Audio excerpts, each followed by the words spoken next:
Hi, my name's Selena Jaquay, and I will be talking about mens rea today. When we talk about mens rea, we think of the mental element. This is required to prove the criminal responsibility.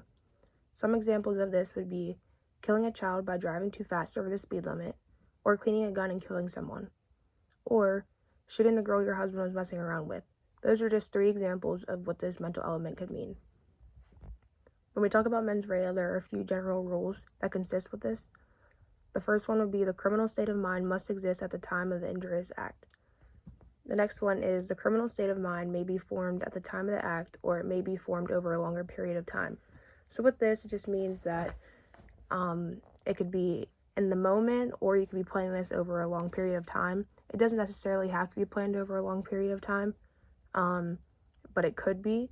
Most of the time, it's just in the moment type thing. The third one would be motive is not an element necessary to prove a crime. Motive is only a factor that can be used to show intent. Another one would be people may be responsible for unintended consequences of their actions, as there is an unlawful act and wrongful state of a mind. This just means transferred intent. Transferred intent would be something like, I'm trying to shoot somebody, but I end up missing, shooting somebody else and killing them. That would be transferred intent. In mens rea, there's 3 culpable states of mind. The first one is intent, and this is more time for the crime. With intent, it is determination to act a certain way, and purposeful act with a specific objective in mind, and motive, the reason why someone acts, and there has to be a certain objective to the outcome.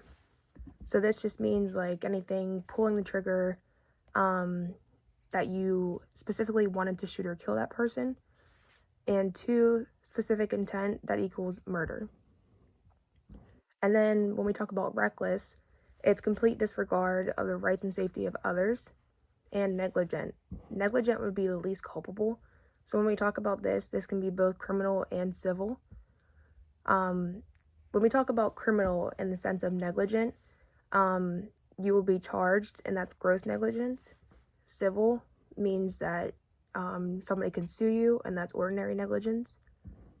Under this, it would be the reasonable man standard, and there's 4 elements of negligence: breach of standard, proximate cause, harm, and duty.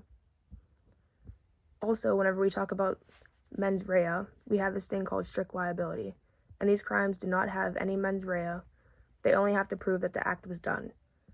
Some examples of this would be things like illegal drugs, statutory rape, and there's also a general rule. So many mala-prohibited crimes require no proof or other culpable states of mind, but merely that the act was just done. And that sums up my topic of mens rea. Thank you so much for watching.